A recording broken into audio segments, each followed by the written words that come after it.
বলছি না ভুলবো না, বলছি না ভুলবো না, বকটুইয়ের ঘটনা বলছি না ভুলবো না, বলছি না ভুলবো না, বকটুইয়ের ঘটনা বলছি না ভুলবো না।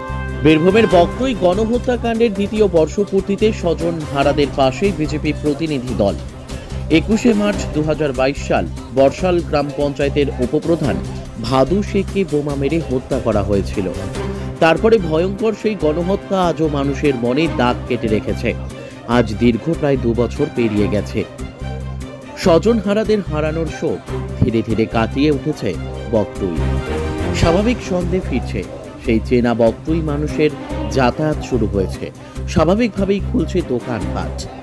বকটুই গণহত্যাকাণ্ডের শহীদ বেদিতে মাল্যদান ও পুষ্প নিবেদন করলেন বিজেপির বীরভূম জেলার সভাপতি ধ্রুব সাহা, প্রাক্তন জেলা সভাপতি দুধকুমার মণ্ডল সহ অন্যান্য বিশিষ্ট নেতা নেতৃত্বরা ও কর্মীবৃন্দ। পাশাপাশি স্বজনহারা পরিবারের সঙ্গে দেখা করেন ও খোঁজ খবর নেন। এদিন সাংবাদিকদের মুখোমুখি হয়ে বিজেপি কর্মী কি জানালেন আপনাদেরকে শোনাবো।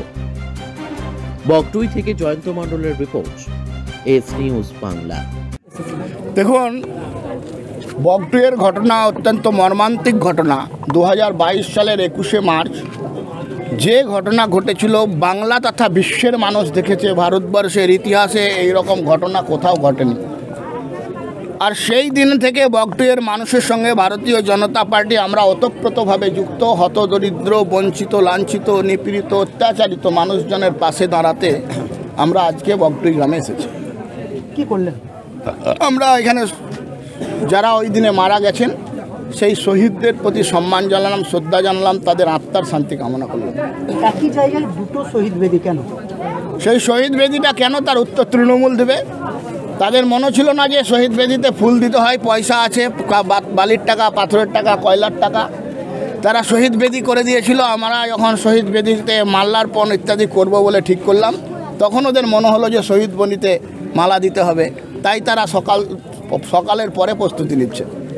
আমরা ভাবছি যে আমরা কোন পৃথিবীতে, কোন বাংলায়, কোন বীরভূমে বাস করছি।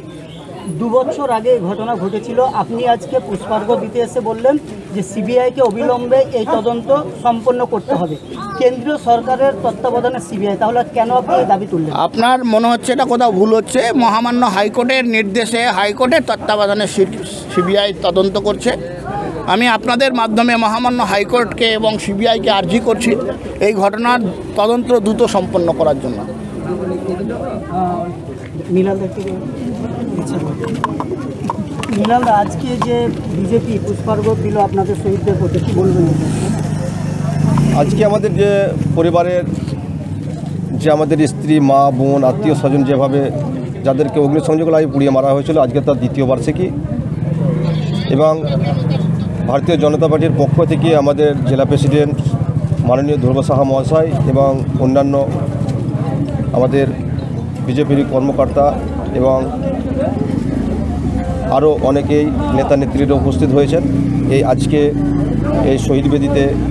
যারা আজকে 2 বছর আগে যারা চলে গেছেন, তাদের আত্মার শান্তির জন্য আজকে শহীদ বেদিতে ফুল দিয়ে তাদের আত্মার শান্তির কামনা করার জন্য এসছেন এবং সমবেদনা জানানোর জন্য এসছেন।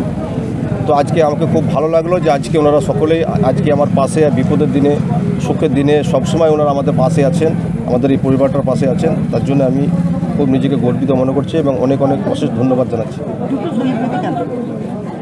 দুটো শহীদ বেদি, সেটা ও যারা তৃণমূল যারা শহীদ বেদিটা করেছে তাদেরকে জিজ্ঞাসা করলে বুঝতে পারবেন যে কেন তারা করেছে। আমাদের যেটা উদ্দেশ্য সেটা আমরা পূর্ণ করেছি।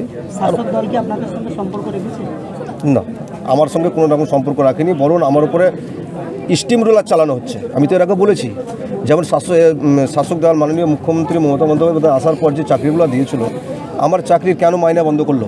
আর বড় বড় লম্বা লম্বা প্রতিশ্রুতি দিয়ে যে চাকরিটা দিয়ে কথা বলে গেল যে পরিবারটার পাশে আছি, পরিবারটার সম্পূর্ণ যা সমস্ত দায়িত্ব আমরা বহন করব।